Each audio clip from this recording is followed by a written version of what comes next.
Intoxicated, aggressive football hooligans who spent most of the day attacking or threatening officers seeking to prevent them from confronting the main march. 92 people were arrested. Mr Twist also said the intense debate about protest and policing has contributed to an increase in tension. The Home Secretary has been accused of stoking tension and emboldening the far right. She described pro-Palestinian rallies as hate marches this week. Our Home and Security editor Mark White sent this report from Westminster. Well, police have now moved in. They're trying to clear this main road going over Westminster Bridge. We've had protesters from both sides, pro-Palestinian protesters and also these counter-protesters here. They have been clashing sporadically as two groups have come together, but it's been pretty well contained by the Metropolitan Police and these other forces who are here today on mutual aid. But it remains fairly tense, a bit volatile when people from time to time are coming together as they head for the tube station to head home. Lots of police here in Parliament Square to be able to deal with any eventuality in the hours ahead. Well, 126 arrests were made in London in total, although the scuffles did not mar today's 2-minute silence at the cenotaph, which police say was respectfully observed.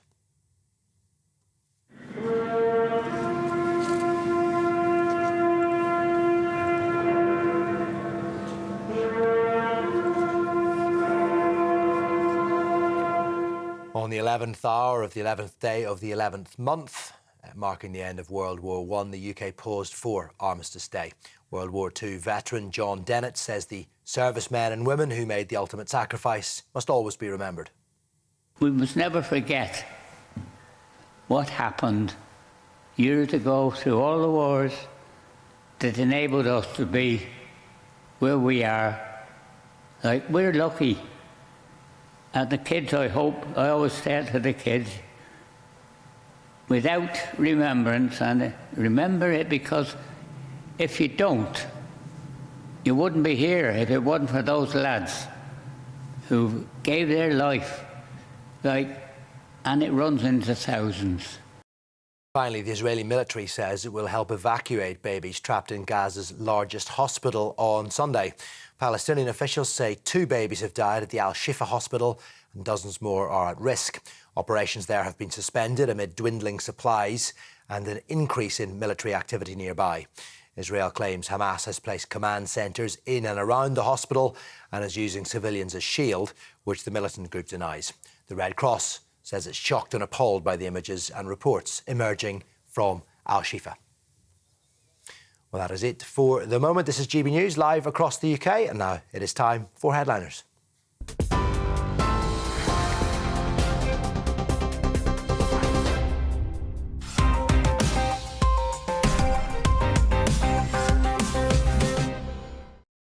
Thank you, Aaron. Hello and welcome to Headliners, your nightly run through the next day's news headlines with 3 comedians. I'm one of them, I'm Leo Carson. Tonight, I'm joined by the dream team. We've got Nick, the big dog Dixon, and Lewis, the hot dog Schaefer. I'm scared to know how you got those nicknames. How are you both doing? I got it because I like meat. Right, and you know that. Of course. Yes. And hot dogs have got, what, 12% meat? They have more meat than that. Okay. I can't go into mine because we go out at 5 a.m. But I just want to say it's a coincidence that I'm wearing Palestine colours of green and red. I don't want to get into like a Marks and Spencer controversy. Yeah. You know, and they burnt the hats and all that. So it's not a Palestine thing. I don't think anybody had noticed until you brought attention. You haven't seen the tweets I get. OK, let's have a look at Sunday's front pages. The Sunday Telegraph leads with Sunak, far-right thugs and Hamas sympathisers disrespect our heroes. The Sunday Times has hate, intolerance and arrests as thugs hijack Armistice Day.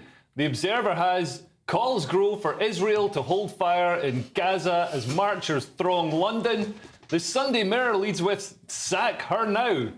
The Sunday Express has dignity and dishonour. And finally, the Daily Star has our gimp terror. Women fear original perv still on loose.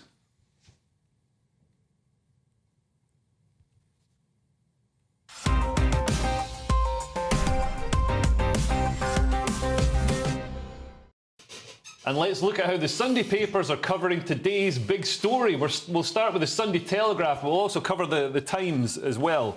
Lewis. Yeah, Sunak, far-right thugs and Hamas sympathizers disrespect our heroes. It's a nice, it's a nice spin. There were 2,000 demonstrators, yet, and I don't know what they did. Basically, they were prevented from walking to the cenotaph. Yeah. Right, I'm watching. Nailed it. Yeah, the cenotaph, which is a memorial for people who have died other places. I looked that up, and they were marching to the cenotaph. I don't think they were going to disrupt the cenotaph situation, but they were stopped.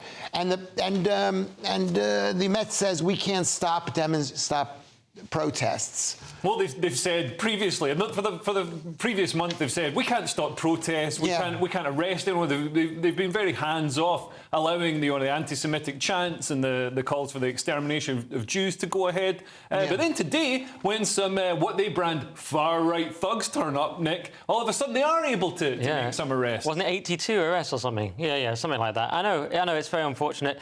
And I didn't like Rishi's statement either. Rishi, he said, I condemn the violent, wholly unacceptable scenes we have seen today from the EDL and associated groups and Hamas sympathizers. And this is the strange idea about the EDL. It's effectively not been a thing since 2015. Right. I'm not some EDL apologist, but I think there is a bit of a difference in my mind between groups who are sort of anti-Western, hate our entire way of life, hate Jewish people, if we're honest. Not everyone in the marches, of course, but a certain number. Yeah. And then there's basically some lads showing up to sort of getting a bit carried away, who in many cases were the kind of people who fought in the wars, working class lads who fought in these wars. And I don't think they're all far right. And it's not like there's some Nazi group, which is also alien to us. They're not like neo-Nazis. They're just basically lads who are saying, no, this is our tradition. And maybe some of them are getting a bit carried away, but I don't think it's equivalent. Yeah, absolutely. And I think if Hitler came back today and he had to pick between the two marches with a blindfold on, he'd probably pick the ones that were seeking to exterminate, to eliminate Israel and kill Jews. And holding swastika signs, by the way. There were some swastikas today, like mixed with the Star of David and stuff. Yeah, it could be those people. And the Times, on the front cover, they cover it with a similar similar headline. They've got hate, intolerance and arrests as thugs hijack Armistice Day. And that bothered me a little bit, because at least the Telegraph are just quoting Sunak, whereas this seems like a bit of editorial from the Times. This was always going to be the narrative, thugs hijack it and so on. You could see it coming a mile off. That was going to be the narrative. And that's the Times, who are increasingly lefty newspaper, going with their little version of it. I mean, it almost felt like a trap. A trap had been set for regular, working class lads to turn up, being baited into it. For weeks we've seen war memorials wrapped in Palestinian flags, which is just an egregious insult to Britain. And you can imagine the outrage if somebody took a Union flag and stapled it to the door of a mosque. But they'd be in jail. But for some reason we've all got to say, no, this is fine. No, you carry on. You have your tantrum. You call for your genocide and all the rest of it, and just let them go ahead of it. And then this was baited. They said we're going to have protests on Armistice Day and Remembrance Sunday, and then of course people turn up and the police are there waiting, ready to pounce and arrest. Yeah, so that's not baiting. When you stop a march of one group, but you don't stop the march of another group. They didn't get. I don't think the Palestinian demonstrators had the right to march to the U.S. embassy. They just said we're marching to the U.S. embassy. I mean, they did everybody a favor by not going to the cenotaph. But the point is that what they want to do is I think it's called conflagration. What is it called? When you mix things together, they're just trying to say there's an equality in the whole thing. It's saying our side is just as bad. And when you do that, you're basically killing yourselves. Yeah. I'd just like, before we move on to the next story, like to point out that these supposed far-right yobs were silent for the 2 minutes. They paid respect to the fallen soldiers. Right. So I think we should recognise that. Anyway, what are the Observer leading with, Nick? Well, it's the same thing, but it's just this different angle on it. It's calls grow for Israel to hold fire in Gaza as marchers throng London. So it's the Observer/Guardian type take on it. Hundreds of thousands rally as police arrest far-right protesters. So you can see what they're going for. They're talking about protesting Israel's continued bombardment of Gaza. And of course, obviously there is horrible things are happening in Gaza, but that's just very much their take, isn't it? Entirely sympathetic with the march. Classic observer. I mean, these calls for a ceasefire. There was a ceasefire up until October the 7th, and then Hamas broke the ceasefire. And now it's a war. And, you know, unfortunately, there are civilian casualties in this war. Hamas haven't stopped firing rockets. Hezbollah haven't stopped firing rockets, Lewis. And they haven't given up the 230, 250 Jewish hostages, or not even, I'm not even sure they're all Jewish. They could be from other countries as well. And the truth is that people don't know this out there. They think there's sort of an equality between Hamas, between the Palestinians and the Muslim world and the Jews. There are 15 million Jews. Yeah. Do you know how many Muslims there are? Nearly 2 billion. Nearly 2 billion, 1.9 billion. So, you know, every time they say that, I become proud of myself that we as Jews, with so few people, are able to cause so much damage in the world and have so much power. Yeah, a few times in this show. In this show. Moving on, finally, what have the Sunday Mirror got in the front cover, Lewis? Is this me? Sack her now. PM must axe Braverman after ugly scenes on Armistice Day. And it's in The Guardian also, where they don't have anybody saying, well, you need to sack Braverman. It's people behind the scenes. That's the way politics work in this country. It's very cowardly. It's all like they stab people in the back. They never come out and say, you got to get rid of this person. But this woman, Suella Braverman, is the bravest woman who's been in politics. She's a braver man. She's a braver man. Yeah, there you go. I hadn't even thought about that. I wish I had thought about that. She's a hero. She is absolutely a hero, and she's taking it. She's taking the risks, and she's going to pay a price for it. But then people would say she's attacked the government. She's attacked.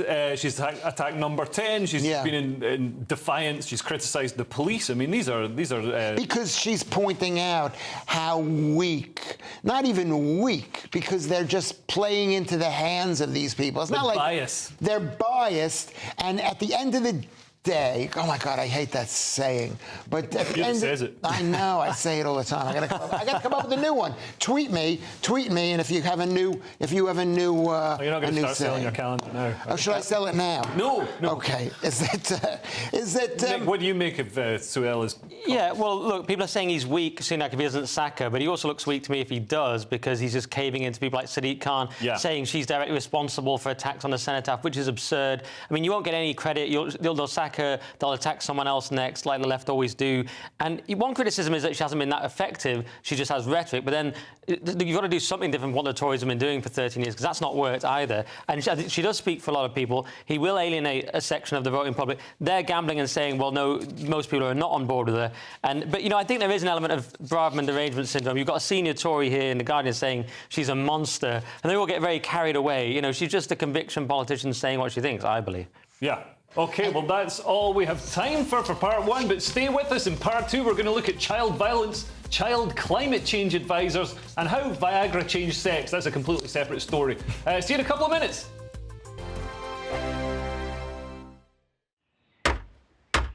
Who is it? We're here for the show. Welcome to the Dinosaur Hour with me, John Cleese. I was married to a therapist. And you survived? I thought we were getting Hugh Laurie. Second best. You interviewed Saddam Hussein. What's that like? I was terrified. I'm playing strip poker with these three. No, thank you. My CDs need to be put in alphabetical order. Are you going to be problematic again? The Dinosaur Hour. Sundays at 9 on GBNews. What you get for breakfast is something that, if we do our jobs right, you will wake up to news that you didn't know the night before. It's a conversation. It's not just me and Eamon. We want to get to know you, and we want you to get to know us. From 6, it's Breakfast with Eamon and Isabel. Monday to Thursdays on GB News, Britain's news channel. People in Britain, they love free speech, but they also love fair play. I don't care if I'm speaking somebody from a trade union, from the Labour Party, somebody from the SNP. And I think the viewers like to see that actually we can challenge one another, but in a positive way. We think we ask the questions that people want to ask, and often we ask the questions that we wanted to ask in Parliament but never got the chance to ask. So join us every Saturday, 10 a.m. till noon on GB News, Britain's news channel. Nightmare commute. Kick it up a gear with me, Patrick Christie's, at Drive Time, 3 till 6 p.m, Monday to Friday on GB News Radio. You can listen online and on DAB+, on the smart speaker app, and on the GB News app. And if you've got an Alexa, all you have to say is, Alexa, play GB News. We're also on TuneIn and the Radio Player apps. From the school run to rush hour, get revved up with me, Patrick Christie's, on GB News and GB News Radio. Tired of the usual focus-tested, pre-prepared Westminster runaround? Well, so am I. So you want higher taxes? Is your department to blame for this? Are you rethinking this policy? Every Sunday at 9:30, I'll be sitting down with those in power to get the truth about the issues affecting you. Let's be honest, we've known about the cost pressures of this project for years, not months. That's the Camilla Tominey Show, a politics show with personality. On GB News, the People's Channel, Britain's news channel. Join us every night on GB News at 11 p.m. for Headliners, which is 3 top comedians going through the next day's news stories, which is exactly what you need, because when the establishment has gone crazy, you need some craziness to make sense of it.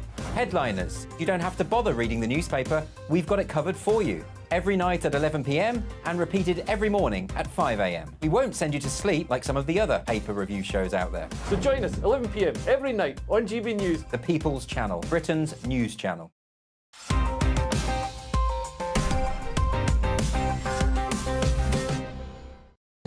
Welcome back to Headliners with me, Leo Kearse, Lewis Schaefer and Nick, the Big Dog Dixon, kicking things off in this section with The Observer. And half of British youths have been subjected to violence. But is this actual violence or words or literal violence, Lewis? Yeah, or seeing violence. Right. That's what's interesting about this thing. And it says half of all teenagers have witnessed or been a victim of violence, study reveals. Those are wicked numbers. We can get them up.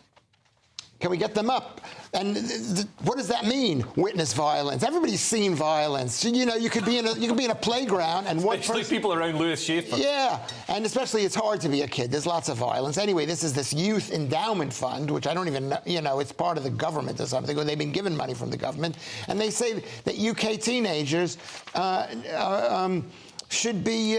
You should pay more attention to them, and you shouldn't put them through policing. And it also says, Nick, that we should, if youths have committed violence, then we should put them on special mentoring programs. Yeah. So we should reward violent youths. Yes, they need mentors like Yoda. Yeah, it's I know, but what do you do about it? I mean, they're talking about, the Home Office is saying they're invested in a twin-track approach of early intervention and tough enforcement, and they put 170 million into it. I mean, maybe, but nothing seems to work, because once you've got, you want police presence on the streets, we don't have that. You want stop and search, that's controversial. And then once the sort of gang culture is embedded, then it's too late, really, isn't it? Yeah. Because you can't sort of penetrate that, and they don't care. It isn't too late. You put people in jail, or you put them in the military. Yeah, what about national service? That worked so well. Yeah. Maybe we'd have some national pride. Yeah, and because of the war that's coming, and there is a war that's coming, we're going to need as many soldiers as we can. Your approach is a bit like knives. You'll love guns and missiles, and you basically send them off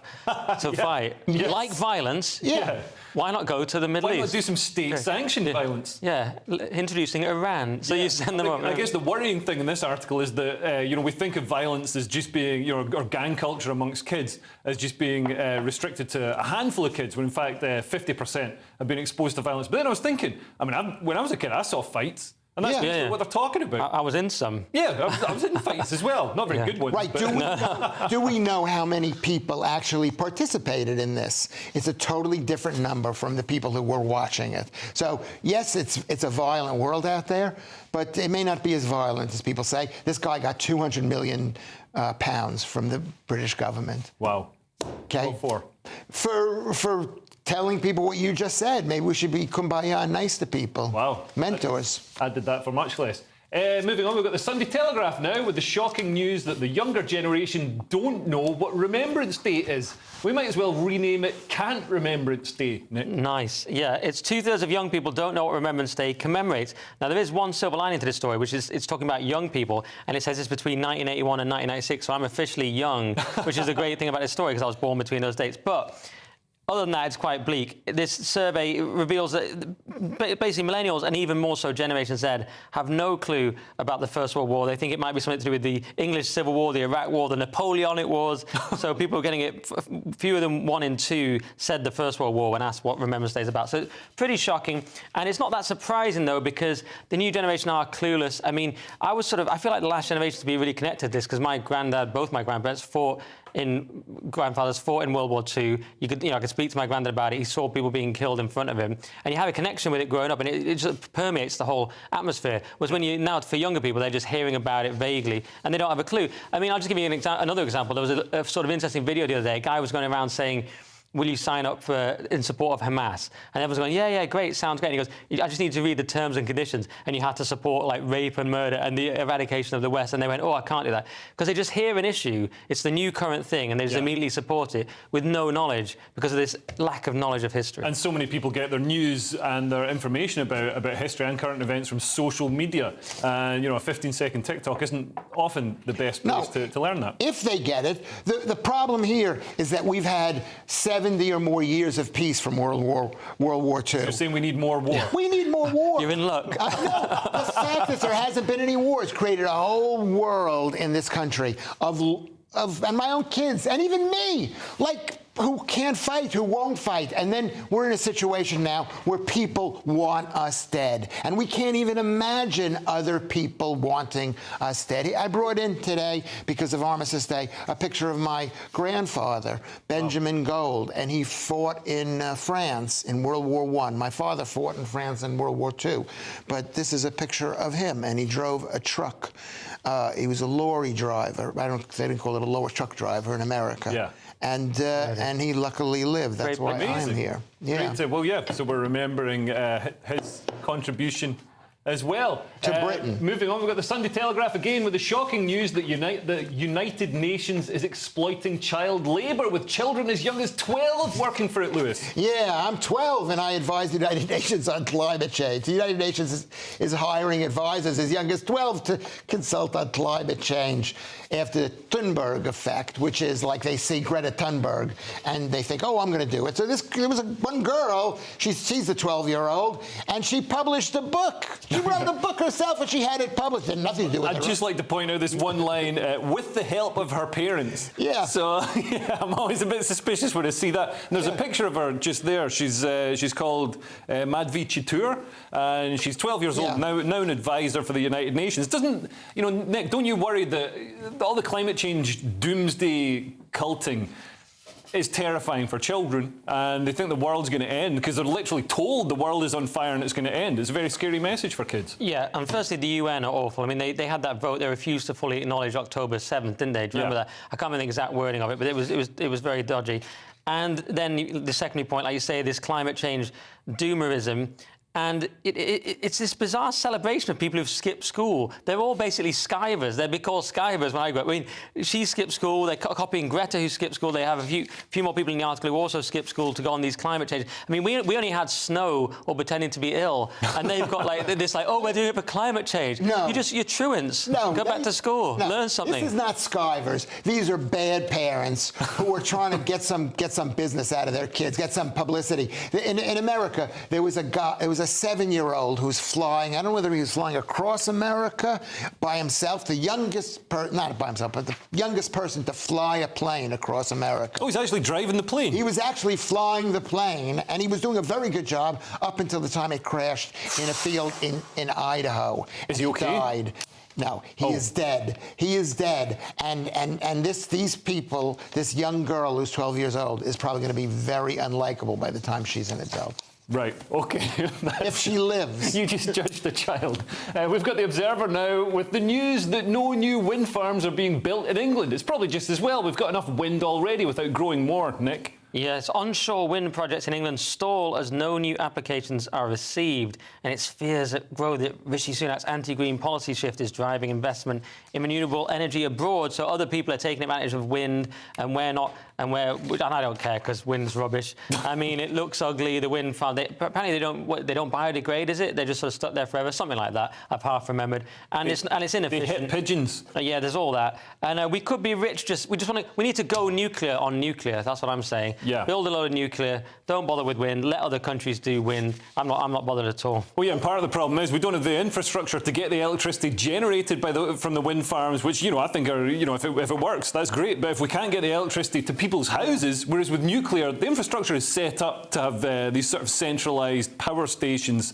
distributing the electricity. And it needs to be stored. There's a whole problem about this. The point is, this is just a puff piece by The Guardian for renewables. It's just saying, hey, we got to have more renewables. At the end, we need oil. Oil and coal has made. We need to frack. No one knew what you were going to say there. Anyway, we've got the Times now, and Lewis, I know you just take Viagra to stop you rolling out of bed, but apparently some people use it for sex. Or some people use it to lower their blood pressure. It's valuable because it increases. How many excuses have you got? Well, it's a pretty big excuse. Is there anything you can't make about blood pressure and gout and diabetes? But Sorry. it's all about Sorry, that. you're right. It's our health. How foolish are we? The world is collapsing. At least we'll have our good health. Around our ears. Anyway. And you'll also have an erection, apparently, according to this article. I do not need that. Anyway, so this is a puff piece about the 25th anniversary of Viagra and how Viagra is great and more people are using it. And it was invented by Pfizer, which is maybe taking people's minds off the fact that Pfizer has possibly killed thousands with a bad vaccine. Well, we don't. That's a complete speculation. Obviously, most scientists would say the vaccine has also saved, millions of lives. I mean, personally, I've got no idea. It's annoying how he keeps forcing you to say that, isn't it? Yeah. I'm saying possibly. And But tell us about Viagra. How do you get onto Nick? You tell us about. Well, look, I've never obviously needed it. I'm too young and I live alone in the woods. But it is fascinating that they've discovered this by accident when patients were reluctant to give the drugs back. That's my favourite fact, and that's how they realised, there might be something in this. So it's developed for something else. For something else, then people were suddenly having side effects that they wanted to keep secret and keep the drugs hidden under their pillow. Yeah. The other thing I like is that Hugh Hefner took so much it made him deaf in one ear. Yeah. Where was he putting it? Yeah, He was 91 years old. This is the Times of London, the Times doing another puff piece about drugs because the Times loves drugs. They're the #1 drug pusher in the entire... I think it's just an interesting story to read on a Sunday about the history of Viagra. I don't think it's part of some globalist conspiracy. Anyway, before we get taken down by Ofcom, that's it for part 2. But coming up, we've got schools teaching that white people invented racism, catering for pupils identifying as cats, and calls for Suella to go. Never! And don't you go either. We'll see you in a moment. I'm Andrew Doyle. Join me at 7 o'clock every Sunday night for Free Speech Nation, the show where I tackle the week's biggest stories in politics and current affairs with the help of my 2 comedian panellists and a variety of special guests. Free Speech Nation, Sunday nights from 7 on GB News, the People's Channel, Britain's news channel. Fed up of being patronised and bored to death by other afternoon news shows? Me too. So I thought, if you want a job done properly, do it yourself. News as it breaks on TV, radio and online. All the big debates and the best guests on the topics that you actually care about. Whether you're having discussions with your mates down the pub, in your van to and from work, or around the dinner table with your family, that's the kind of stuff that this show is all about. Join me, Patrick Christys, 3 till 6 p.m. on GB News, the People's Channel, Britain's news channel. There's only 3 people you can trust in life. Your doctor, your lawyer and your nana. I'm not sure. So join me, Nana Aquare, at 3 p.m. every Saturday and Sunday where we discuss the biggest topics of the weekend. Be ready for battle. Could you be quiet? What is this? It's my new teeth. It's your new teeth. I don't bite. Well, not without a good reason. Always honest, always fun. Every weekend at 3 p.m. on GB News, the People's Channel, Britain's news channel. So Jubes and Kerr, we tackle the issues of the day with real, robust debate, both sides of the fence, battling it out with me in the middle with my forthright opinions and views. And often really interesting things happen because you start with a position and then by the end of the debate you find actually, well, I might not have thought about that one. What we need in this country is 2 new political parties. You should maybe think about doing a 2024 calendar. I'm Michelle Dewberry and I'm keeping you company right through until 7 o'clock this evening. GB News, the People's Channel, Britain's watching. Join us every night on GB News at 11 p.m. for Headliners, which is 3 top comedians going through the next day's news stories, which is exactly what you need, because when the establishment has gone crazy, you need some craziness to make sense of it. Headliners. You don't have to bother reading the newspaper. We've got it covered for you. Every night at 11 p.m. and repeated every morning at 5 a.m. We won't send you to sleep like some of the other paper review shows out there. So join us 11 p.m. every night on GB News. The People's Channel, Britain's news channel. Who is it? We're here for the show. Welcome to the Dinosaur Hour with me, John Cleese. I was married to a therapist. And you survived? I thought we were getting Hugh Laurie. Second best. You interviewed Saddam Hussein. What's that like? I was terrified. I'm playing strip poker with these three. Ah! No, thank you. My CDs need to be put in alphabetical order. Are you going to be problematic again? The Dinosaur Hour. Sundays at 9 on GB News.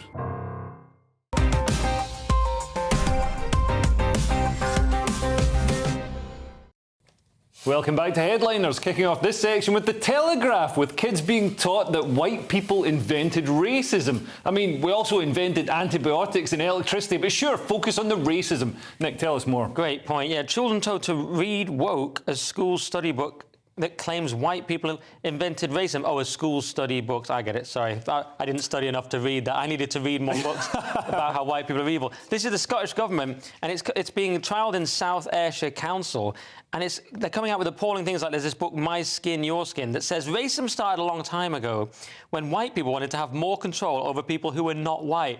Just insane. Louis Farrakhan. Yeah. I know. Racist against white people. Exactly, and they may as well say we were invented in a cave like Louis Farrakhan. It's like bizarre racism. And it says, there's another one that says being racist against white people is not a thing. All this stuff. Racism must involve the abuse of power by institution, which is one reason, now Jewish people are under attack because you just say, oh, you're powerful, therefore there can't be any prejudice against you. So it's disgusting stuff, and it's insane indoctrination of kids, really, to get them to hate a particular race. If they are white, get them to hate themselves. No wonder poor white boys are struggling in schools. Yeah. And it's about as disgusting and racist as it could be, really. And yeah, I don't know. I'm so angry. Lewis, they talk about in this book, they say, racism is just the abuse of power by an institution. So racism can only go in one direction. But they have the power. They are the institution. They're the school putting out the racist propaganda. Now they are. But you got to give white people credit that they imported black people into this country just to have racism against them, just to put them down and to make them feel bad. Well, no, according to a lot of critical race theory, racism actually predates. Like, white people are just inherently racist. So we were racist when there weren't people of other races to be racist against, which is an incredible achievement. But the amazing thing about me is, as a Jew, we always thought of ourselves as black. I know I seem probably white to you, but I had dark hair and dark eyebrows. I wasn't a white person growing up in America. And now they think we're white people. So I've had the worst of both worlds. They hated me when it was bad to be black, and now they hate me when it's bad to be... But to throw it back on the Americans, this comes from the US. Comes from a US librarian, where we've imported this critical race theory stuff. White people are not only the least racist. It's the only group that's really tried to not be racist. We've got this weird thing, but you could argue it's a weird arrogance of self-loathing, like we're so bad, like it's a weird kind of entitlement that we're boasting about how evil we are. But it's other groups don't really worry about this. They have their battles and they don't care. They think they're walking on lilies all day long. And there's a guy, one of the books, his name is David Olusoga. David, have you heard of this guy? David Olusoga. I did a TV show with him for the BBC before they realized that I was not fit for the BBC. That's why you hate them. That was an awkward 3 minutes. Yeah, and he wrote a book, A Short Essential History, which is included in the list of books about racism and white people being racist. And his father is, I think, Nigerian, but he is a lovely guy, but he is so much whiter than I am. He is. Well, moving on, we've got the Telegraph again with great news for people who aren't very smart, Lewis. Yeah, this is graduates from former polytechnics earning more than Russell Group university peers, and they did a study which was done for Discover Uni, a government-backed source of information about UK higher education. I think what this is just like a goal to get people to go to not be turned off by university because people are basically disgusted. And they're saying that there are people who go to the Russell Group schools who make less money than people who go to those old polytechnics. And the Russell Group universities are the really good universities in the UK, like Durham and places like that, the prestigious ones. Well, I've been to one without even realising it. I mean, I've been to York, which is one. I didn't realise it was a term till recently, but I've just been to them. But yeah, I don't particularly care, because what the article reveals is what we kind of know, that university doesn't work like it used to. Yeah. We sort of went based on a previous generation's notion that you got a humanities degree, that was a big deal, but by the time we went, it didn't really mean anything. So now it's actually better to go to some poly and study video game art or something. Because that's a growth industry, whereas something like philosophy probably isn't. No. Right. So what they're doing is they're comparing some really horrific course at Bristol or Exeter with something that can make you a little bit of money at some Aberystwyth University, which I don't think it is. This article is part of the Tony Blair thing to get kids to go to college. You wanted 70% of kids to go to university, which is just ridiculous. I mean, for a start, only about 10% of kids are smart. Or needed. And Tony Blair, this is one more way that Tony Blair has been totally discredited, along with multiculturalism. And I think he was in to take that as well. We've got the Telegraph now, and a school has denied accusations that it gives litter trays to pupils who identify as cats. Have they just been telling them to go in the next door neighbour's flower beds, Nick? Yeah, litter trays for pupils who identify as cats. It's not within a whisker of the truth, says school, and that's a pun there from the Telegraph. Great. And it's West Monmouth School in Pontypool, South Wales, and they're denying. It's one of these weird things where just denying it makes you sound silly. I'd like to take this opportunity to assure you that we do not and will not be planning on providing any litter trays at the school. Whilst we are an inclusive and welcoming school, we do not make any provision for any pupils who might identify as an animal of any kind. So someone's forced them into this absurd kind of statement. But it's because of social media, and it seems to be pretty much a prank as far as I can tell. But you can see why it happened, because you had Rye College with that famous thing, the person identifying as a cat. We've had a school where a kid wanted to be addressed as a dinosaur, doesn't say which, and one wanted to be a horse, one wanted to be the moon. So you can see why it's happened in this absurd world. But it does seem to be a bit of a prank, this one. And it's part of this whole pronoun thing where you can identify as whatever you want, and people have to recognise and use your pronouns, and you have them written on a little label. Could you identify as the litter tray itself if you had low self-esteem? I think then you'd be illiterate. Yeah, nice. But I mean, it sounds, it's probably not true, right, Nick? Right. Nick said, but it sounds like it could be true. That's how crazy the world is. Well, I think the identifying as cats and moons and horses, that's all true. But the school providing a litter tray, that's they just not haven't true. provided adequate facilities. That's the problem. I'd be amazed if they could provide a working pencil. I like the way they said, whilst we are an inclusive and welcoming school, this kind of behaviour is not acceptable at school. Yeah. Why? Where's the line? Yeah, why not? What about cats? I thought you said you're inclusive. Yeah. Include the cat people. Yeah. Okay. This is why they don't know what Remembrance Day is, by the way, because they're all cats. Their heads full of cat litter. The Sunday Mail now, and a volcano is about to erupt in Iceland. I think it's the country, not the supermarket, Lewis. Yeah, well, Iceland declares a state of emergency as thousands are told to evacuate over volcanic eruption fears after a series of earthquakes. And basically, Iceland's built on a fault line, a giant fault line. It's basically built, the Earth can vary in size depending how much electricity is being pumped into it from the sun or from the solar system, which they have. Is this a real thing? It sounds like it could be a real thing, but then you're saying it, so it's probably not a real thing. Maybe not. Velikovsky, this is the theory. The theory is there are tectonic plates, right? Like basically the Earth is a certain size, and there are plates that are moving. Yeah. But the other theory is that depending on how much electricity comes from the sun and from the solar system and from the universe, is the Earth can get bigger or smaller, and as it gets bigger, those cracks. Nick, can you save me Not really on this one. I love that Lewis has always got a theory about everything. He must do a lot of late-night YouTubing. But I've experienced... I mean, what can we really say about an earthquake? It's not really a story. It's kind of... What can we say? It happened. It's bad. I've experienced one in Guatemala. It was weird that the earth was literally moving under my feet, like the song. Yeah. Huh? That's what an earthquake is. Yeah, but have you ever really felt one where... I was in one in Vancouver, and it was crazy. I thought we were all going to die. I was in this office, I was at work, and all of a sudden the office started. I thought there was a big squad of rugby players running up and down upstairs or something. And then I looked down the office, and it's all swaying, and I stood up. I was like, there's an earthquake. I thought everybody else was going to panic as well. Everybody else was just like, yeah, it's an earthquake, just stay away from the windows. I just wanted to run out into a field and jump into a star shape in the middle of it. That's a bad one. The one I was in, just a bottle of Worcester sauce fell off the fridge. There's different levels. Well, I was in one in Los Angeles when I was living in LA, and I think it was 83 or 84. Yeah. And I ran out of the house, and it wasn't an earthquake. It was just a car that was speeding down the road and bashed right into my car and totaled my car in front of my house on Hancock between Hayworth and... Can we get the full address, please? Yeah, are you doxing a crime from 40 years ago? Doxing yourself from the past. I'm just trying to add a little detail to the thing.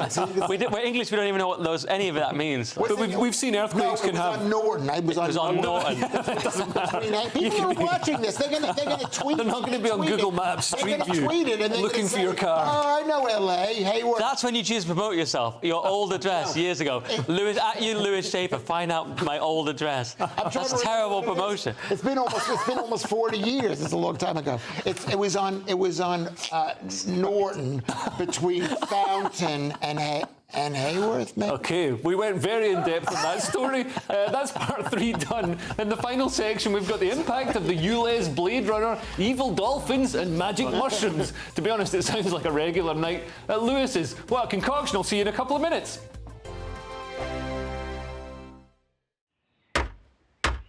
Who is it? We're here for the show. Welcome to the Dinosaur Hour with me, John Cleese. I was married to a therapist. And you survived? I thought we were getting Hugh Laurie. Second best. You interviewed Saddam Hussein. What's that like? I was terrified. I'm playing strip poker with these 3. Ah! No, thank you. My CDs need to be put in alphabetical order. Are you going to be problematic again? The Dinosaur Hour. Sundays at 9 on GB News. Tired of the usual focus-tested, pre-prepared Westminster runaround? Well, so am I. So you want higher taxes? Is your department to blame for this? Are you rethinking this policy? Every Sunday at 9:30, I'll be sitting down with those in power to get the truth about the issues affecting you. Let's be honest, we've known about the cost pressures of this project for years, not months. That's the Camilla Tominey Show, a politics show with personality. On GB News, the People's Channel, Britain's news channel. In the GB Newsroom, we bring you the news as it happens. With our team of dedicated journalists across the UK, we're ready to give you accurate reporting every day. When the news breaks, we'll be there with bulletins on GB News, the People's Channel, Britain's news channel. Now then, Lee Anderson here. Join me on GB News on my show, The Real World, every Friday at 7 p.m. I'm not eating bloody cat. Are you Delicious. mental? Open your mouth. OK, here comes a train. Reminds me of the scene in Singing in the Rain. Adam, is that a good one? Whoa! Join me at 7 on GB News, Britain's news channel. I'm Andrew Doyle. Join me at 7 o'clock every Sunday night for Free Speech Nation, the show where I tackle the week's biggest stories in politics and current affairs with the help of my 2 comedian panellists and a variety of special guests. Free Speech Nation, Sunday nights from 7 on GB News, the People's Channel, Britain's news channel. GB News, unlike other broadcasters, isn't obsessed with the London-Westminster bubble. We think there's a nation beyond the M25, and that's why we talk about the issues that matter across the land. Join me on State of the Nation, 8 to 9 o'clock, Monday to Thursday, on GB News. Daisy's listening, and you should too. I think the most exciting bit for me is talking to people. People who I think are ignored often by the major news channels. We're going to give news they want to hear. There's a voice there that needs to be heard. I think there's a chance here for a diversity of opinion to be expressed, which you don't find elsewhere. It's really exciting. We don't hold back. We're free to say how decisions that are taken here affect us all around the country. Only on GB News, the People's Channel, Britain's news channel.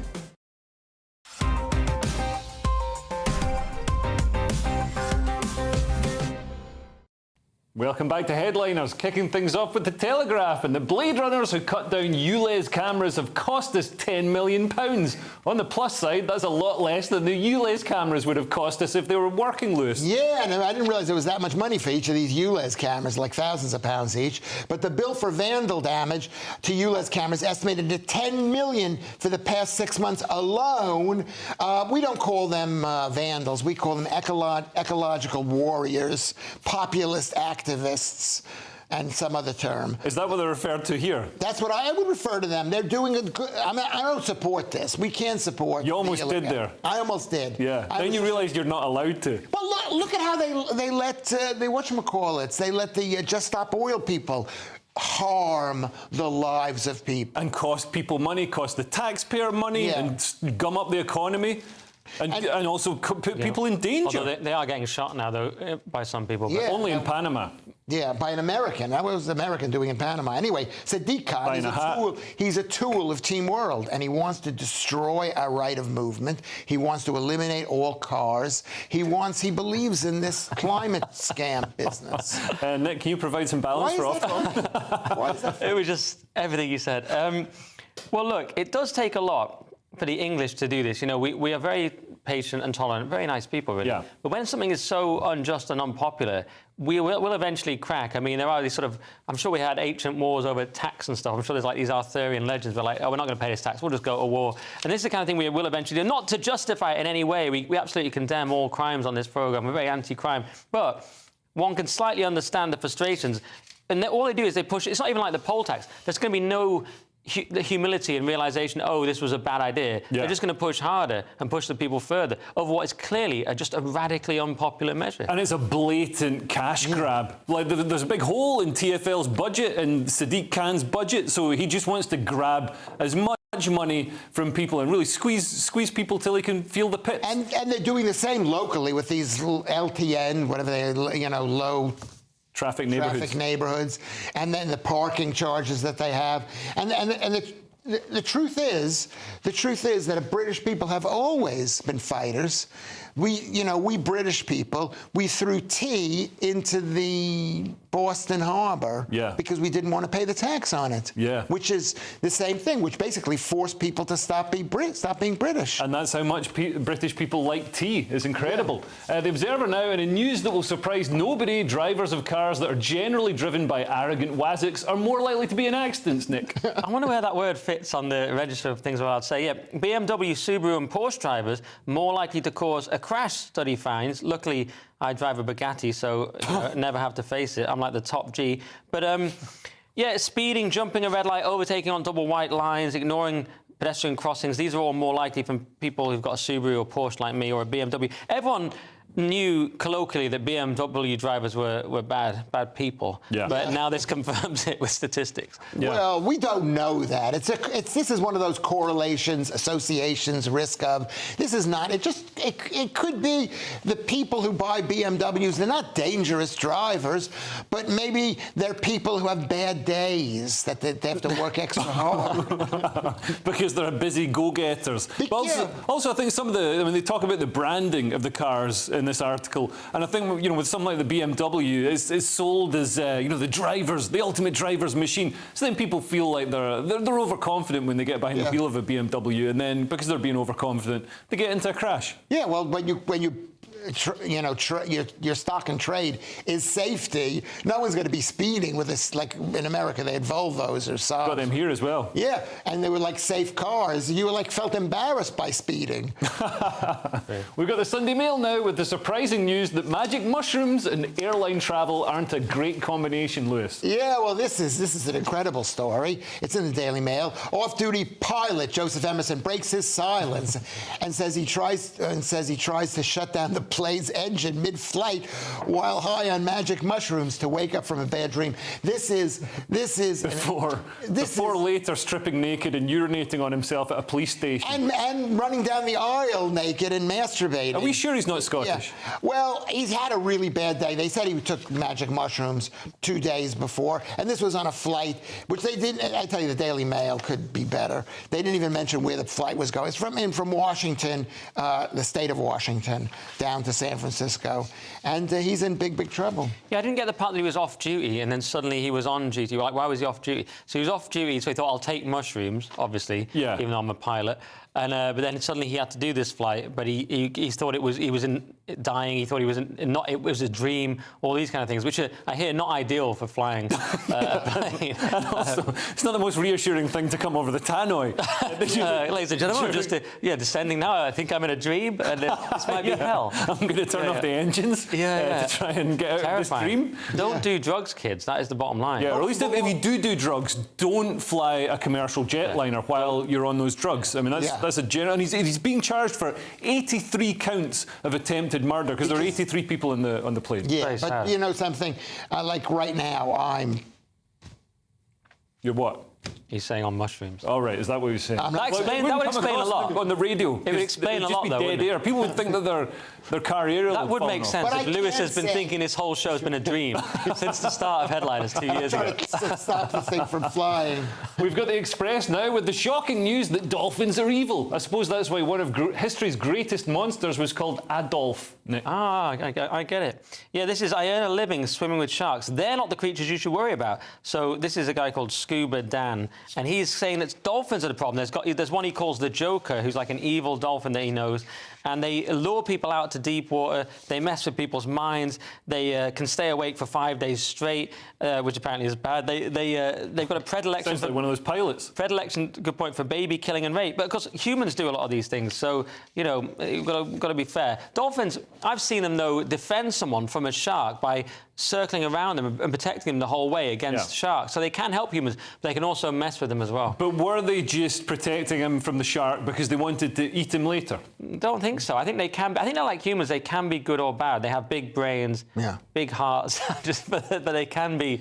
They're complicated. People love dolphins. I had a girlfriend. She wanted to go swim naked with dolphins. The Miami dolphins. Proper joke from Lewis. That's amazing. That's like a proper joke from a comedian. First one in 2 years. Yeah, I should have said, imagine she wanted to go swimming with them in Florida, the Miami dolphins. No, it's good. Don't second guess yourself. I think you did it well enough. And I think maybe the autopsy isn't making it any better. But yeah, that's an interesting point about dolphins. Finally, the Mirror with news that aliens walk amongst us. Well, they can't walk, but they're here. Yeah, well, this is so ridiculous. This is Lord Martin Rees, who's the astronomer royal, and he says that there are aliens. Their artificial intelligence is considered an alien, and that's when I stopped reading. I thought this guy is and most physicists are the stupidest people, all as scientists. Ridiculous. That's like your water dehydrates, you claim. Physicists are stupid. No one thinks that. Well, I don't care. I think it. But there's a physicist at home crying into his gin and tonic now. Remember, my calendar is up for sale. I haven't really promoted it this time, but I've got a calendar. It's only like... And this is some scientific advice on it. What does it say? Uric acid... is more than gout. Gout is more than uric acid. That's a message everybody wants on a Christmas calendar. So weird. and there's the uric acid. I'm now thinking this might be a dream. I'm on a television show with Lewis Schaefer sharing his gout calendar. This is like a nightmare. But yours were only £175. I mean, Nick, did you read past the headline? I did read it. It was actually quite interesting. It's the most interesting AI story we've done, actually. He said it's like the peak of Darwinian evolution, which isn't real. But, I mean... evolution, people who believe in Darwin are stupid. Okay, I'm just going to do a Lewis. But look, he's saying that it's quite interesting. He's saying that the idea that we could have basically died out so quickly that our telescopes will be unlikely to catch human-like intelligence in the sliver of time when it was still embodied in that form. So he's saying maybe this is why we haven't found life elsewhere, because we suddenly evolved to AI, like a machine-like state, and a human organic life or similar organic life, it disappears. That's why we can't see it sort of galaxies away or whatever. Able to see AI life, the robots marching about with big mech arms. And apparently not. They're hiding somehow from our... It's quite an interesting idea. And the idea that AI is a kind of alien technology and it's our next next evolution. I don't believe it. It's all anti-human sort of nonsense, but it's interesting. Yeah, I don't believe it either, because there'd be no incentive for the AI to procreate and exist and further itself. There's no, it would just exist. There's no method. But he does say that. He says there's no Darwinian pressures that will apply to them. They might just want to think deep thoughts. That's quite interesting. And just sit there. But they'll need energy, they'll need electricity to think those. Exactly. So I'm not scared of AI, because I know that, if I had a pickaxe, I could take the AI out. Yeah. Well, Elon says just unplug it. Did I just say that? You did. I got it just slightly before you. But OK, well, the show is nearly over, so let's take another quick look at Sunday's front pages. The Sunday Telegraph has Sunak. Far-right thugs and Hamas sympathisers disrespect our heroes. The Sunday Times leads with hate, intolerance and arrests as thugs hijack Armistice Day. The Observer has calls grow for Israel to hold fire in Gaza as marchers throng London. The Sunday Mirror has sack her now, talking about Suella. The Sunday Express has dignity and dishonour. And finally, the Daily Star has our gimp terror, women fear original perv still on loose. And that's all we have time for. Thank you to my guests, Lewis Schaefer and Nick Dixon. Lewis is back tomorrow with Josh Howie and Steve N. Allen. And if you're watching at 5 a.m, please stay tuned for breakfast. Good night.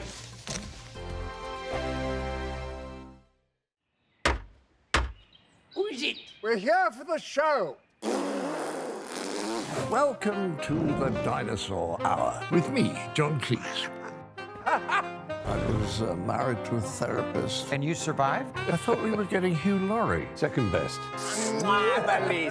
You interviewed Saddam Hussein. What's that like? I was terrified on playing strip poker with you three. Ah! No, thank you. My CDs need to be put in alphabetical order. Are you going to be problematic again?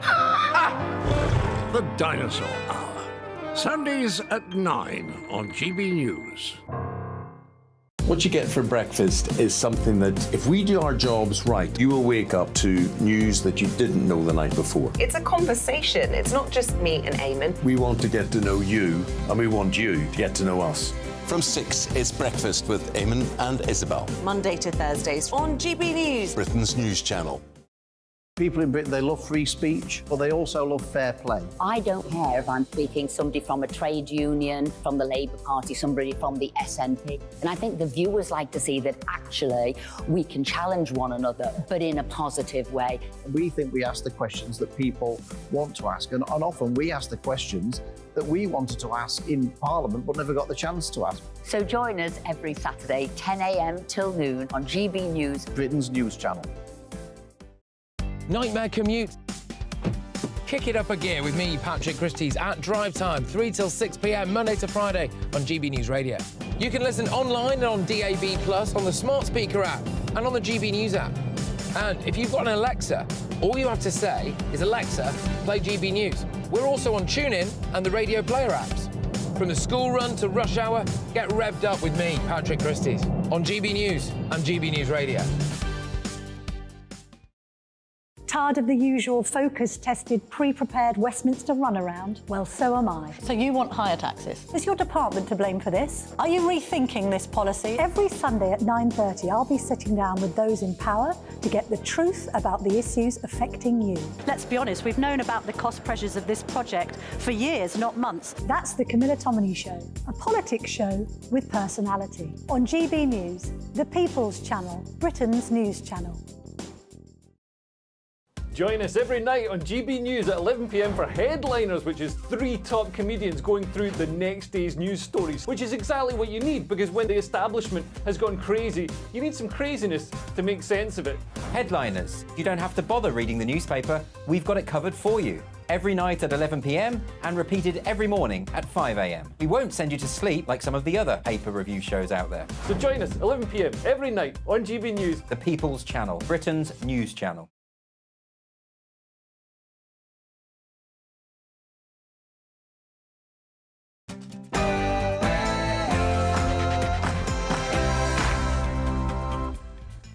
It's Saturday night and this is the Saturday 5. I am Ben Leo, along with Darren Grimes, Albie Amankona, Benjamin Butterworth and Diane Spencer. Tonight on the show, today's disgraceful pro-Palestine march in London is going to fuel terrorism on our streets. Suella called the pro-Palestine marchers hate marchers the other week, but she actually should have called them thick marchers. Well, psychic Suella, Rishi needs to back her because I tell you what, she's been proven right today. The King's speech shows this government has no ideas and nowhere to go. And I don't like 20 miles per hour speed limits, not because I've just been busted. It's 7 p.m. and this is the Saturday 5.